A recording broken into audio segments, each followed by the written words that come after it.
मु आपण समस्त को जीशु ख्रीष्टंकर पवित्र नाम रे आपण नमस्कार तथा प्रेज द लॉर्ड जनाउछि।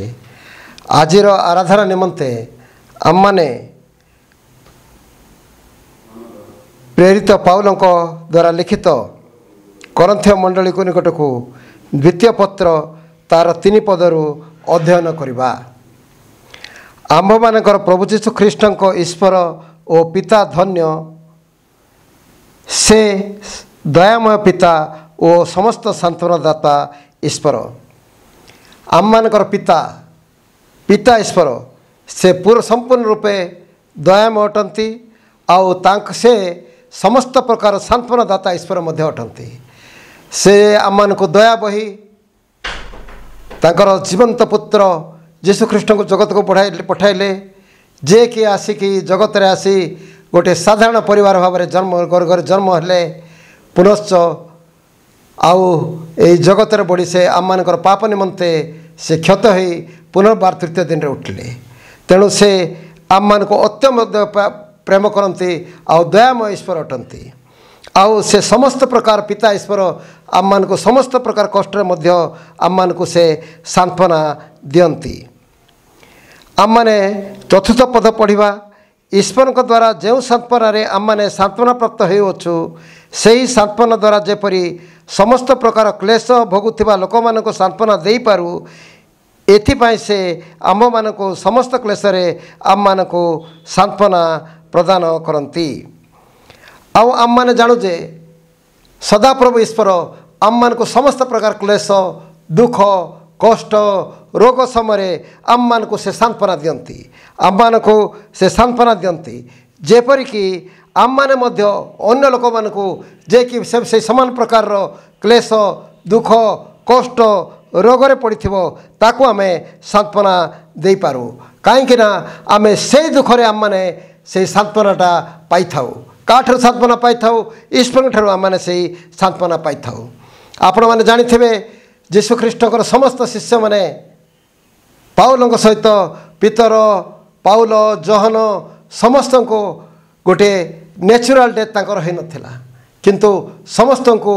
हत्या करा जायथिला। आउ जीशु ख्रीष्टक निमंते से माने निजर जीवन को बलि देथिले। आउ देखंतु से माने बहुत कष्ट पाइथिले से माने मृत्यु लोक को उठाउथिले से माने रोगरु लोक को करथिले किंतु से मानक ऊपर मध्य बहुत प्रकार कष्ट दुख कष्ट होउथिला। आउ दुख कष्ट से माने सह करथिले आउ सेही कष्ट रे मध्य से माने सांत्वना पाउथिले। तेणु जीशु ख्रीष्टकर शिष्य माने से माने अनेक प्रकार दुख पाउथिले अनेक प्रकार कष्ट दे पाउथिले आउ सेही कष्ट रे मध्य से माने कोन होउथिले ना से सांत्वना पाउथिले। आउ कोन पाइ से सांत्वना पाउथिले से माने जो सांत्वना पाउथिले जेपरिकी अन्य माने सेही कष्ट रे सेही दुख रे सेही रोग रे सेही असुविधा रे सेही सांत्वना जो पाइथिले सेही सांत्वना द्वारा अनेक को अन्य लोक मान को सांत्वना दे पारंती जे माने सेही दिगरे बा सेही प्रकार असुविधा रे पतित होइथांती। आ आमे वर्तमान देखिबा से जो से माने कहू अछंती जे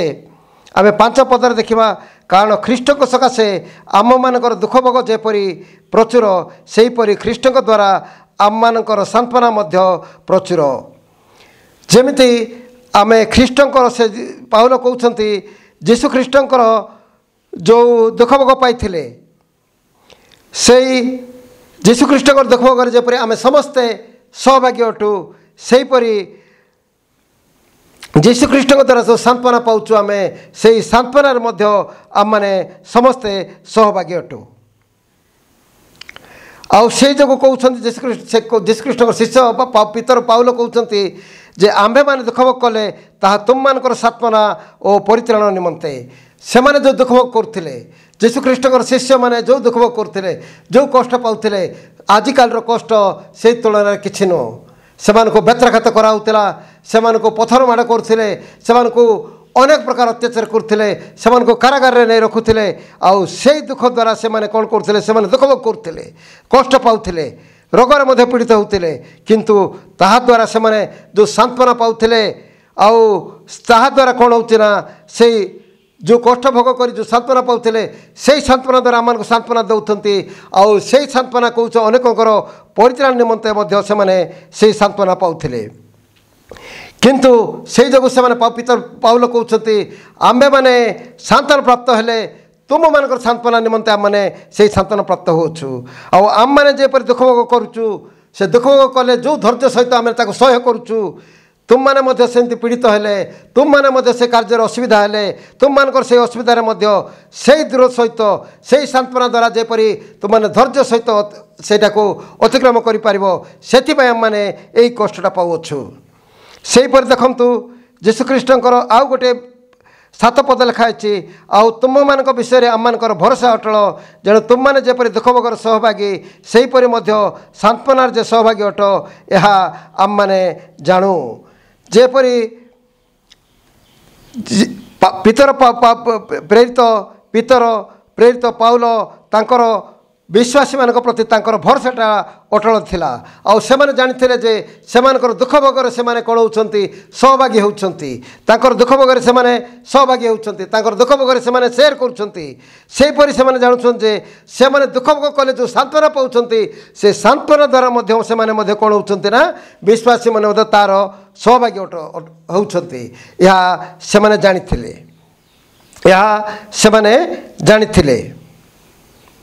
देखंतु एशिया थिबा बेले जीशुख्रीष्टर शिष्य मान अनेक प्रकार अत्याचार होता अनेक प्रकार अत्याचार होता आउ से जिनस से जो प्रकार अत्याचार होता से विषय पाउल जानुछन जे तुम्हें क्रन्थीय मंडली तुम मैंने यहाँ न जाना कथा यहाँ से जानूना तुम अज्ञ हो यहाँ ठीक कथा नहीं तुम्हें ये सब जानवर इच्छा अच्छी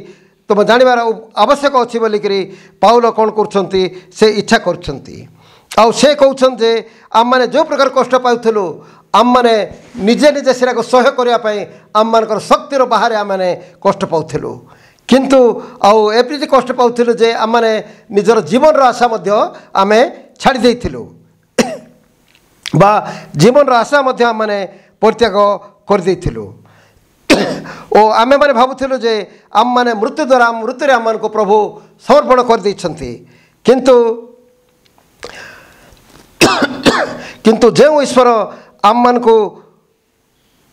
तांको पर निर्भर करने आमको देखे देखे शिखाइले कारण ईश्वर मृत्यु मान मध्य उठाई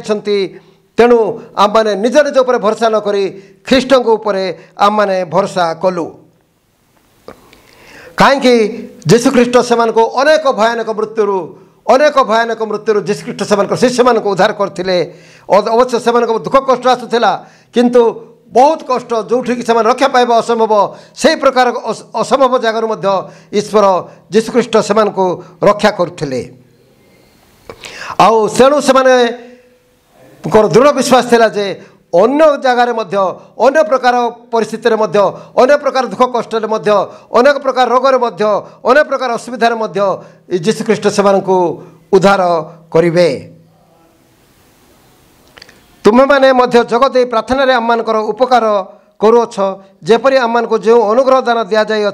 से मत अनेक मुखरे सकाशे तो बहुत धन्यवाद दि जाए आम मैंने जो अनुग्रह पाचु आम मैंने जो दुख कष्ट जो सांत्वना पाई जो दुख कष्ट सह्य कर शक्तिटा पाई द्वारा जेपरी अनेक लोक ईश्वर को धन्यवाद दे पारे अनेक लोक ईश्वर को निजर कष्ट अन्य लोक मान सांत्वना दे पारे यही जिनसटा आम को ये शिक्षा दि जाए भाई भौणी मैंने आपण मैंने जानते आजिकल आम मैंने प्रभु को प्रार्थना कले आम को बेले बेले आम रोग पड़ू से रोगर मन बहुत प्रकार औषध खाଇବା सत्वे आम मानकर कौन निराकार हुए ना आम मैंने भागी पड़ू किंतु आम मैंने जाना पड़ो जे आम मैंने औषध खाइले से जहाँ कले प्रभु से औषध को ईश्वर ही सृष्टि कर किंतु आम मानकर शेष निराकरणटा प्रभु आम मानकर हिलिंग बा आम मानकर सुस्थ होगा प्रभु जीशुख्रीष्ट पाखर आसे तेणु आम मैंने जीशुख्रीष्ट विश्वास हर पड़ो ना ताकठार विश्वास कले से आम मान को बहुत प्रकार कष्ट रोगर से आम रक्षा करेंगे आम मैंने जानी अच्छे प्रभु आम मैंने अनेक प्रकार दुख करछु अनेक प्रकार दुख भोग करुछु आम मैंने बहुत आर्थिक अघटन जाऊँ आम मैंने प्रभु निकट में बारंबार प्रार्थना कले आम मैंने आर्थिक संकटर आम उद्धार पाई पारना किंतु आम मैंने विश्वास करा पड़ो जे प्रभु जीशुख्रीष्ट आम मान को समस्त प्रकार असुविधार आमको रक्षा करेंगे असुविधार आमको असुविधा को मध्य से दूर करेंगे यह आम विश्वास होबार आवश्यक कारण ईश्वर ठारे कौन जिनिस असंभव नहीं तेणु आम जदि विश्वास अटल हो रहा तेरे तुम आर्थिक अवस्था आमर दूर हम आर्थिक अवस्था से दूर कर आम को जिते आमर परीक्षाटा शेष हम से आम से आर्थिक अवस्था भल होमर से असुविधाटा आब नहीं आम जो प्रभु यीशु ख्रीष्ट निमंते आम मैंने कष्ट पाइले दुख भोग पाइले आम आमर विश्वास आम मैंने कौन हो टलमल हो प्रभु आम कहीं दंड आसूँ अन्य मन को आसुना किंतु देखंतु प्रभु यीशु ख्रीष्ट निज शिष्य मानक निजर अंतर्ग मानक बहुत दंड आसाला बहुत क्लेश आसाला किंतु से माने विश्वास दृढ़ रही थे सेहीपरि आम मैंने विश्वास दृढ़ हो रहा आवश्यक कारण विश्वास दृढ़ हो रही आम मैंने जेमिति हेले मध्य जितापट हासिल करूँ आम मानकर विजय होगा सुनिश्चित आम कौन सी प्रकार पराजित होगा ना कहीं आमर ईश्वर होती शक्तिमान ईश्वर आम मानकर ईश्वर होती सर्वशक्तिमान सर्वत्र विद्यमान आ सर्वज्ञ ईश्वर से कौन सी जिनिस जानी ना बोले आम कहीपर ना समस्त जिनिस तांकर गोचर होती प्रत्येक जिनिस आम मानकर जानती किंतु आम मैंने जेपरी कौन सी विश्वास परीक्षा पतित न होई बा टलमल न होई आम विश्वास भरोसा अटल हो रहा ताहले आम मानकर समस्त दुख दूर हो आम मैंने परीक्षार उन्नति होगा आम मैंने परीक्षार उन्नति हेले अन्य लोक मैंने जेपरी यही परीक्षार उन्नति साधन करेंगे आई परीक्षार पड़ता लोक मानक आम जो कष्ट पाइबू आम जो दुख पाइक जो प्रकार सांत्वना पाइबू आम जो बेमार दुख कष्ट पाइबू से ही प्रकार बेमार पड़ता लोक मानक आम शांति दे पारिबू से लोक मानक आम परिचालन रास्ता को कटई पारिबू बा दुख कष्ट पाइले से प्रकार से आम दुख कष्ट पाइबा लोक मानक आम सांत्वना दे पारिबू यही सकाशे आम मध्य कष्ट आसे तेणु यही कष्टर कौन अर्थ नुहे यह आम मैंने जानते नहीं कहीं यही कष्ट आसवा द्वारा बा यही दुख भोग आम आसवा द्वारा आम मैंने अन्य लोक मानक आम मैंने से दुखर कष्ट पाई जो सांत्वना पाई था जो दुख जो अटल विश्वासटा आम पाई था ताहा अन्य मानक दे पारू से आम दुख कष्ट आम को आसुच्छी यह विश्वास करवा आवश्यक तेणु भाई भौणी मैंने कौन सी प्रकार परीक्षा दुखरे कष्टरे रोगरे आम मैंने अटल हो रहा आम मैंने विश्वास हराइबा नहीं आम मानकर भरोसा हराइबा नहीं आम अटल हो रही सुनिश्चित भाव में आम विजय देखा तथा आम मैंने शेष में जगतिक हिसाब से विजय पाइबा एवं आत्मिक भाव में विजय हो आम मैंने परित्राण पाई परिबा प्रभु यही पठित वाक्य आशीर्वाद करंतु आमेन।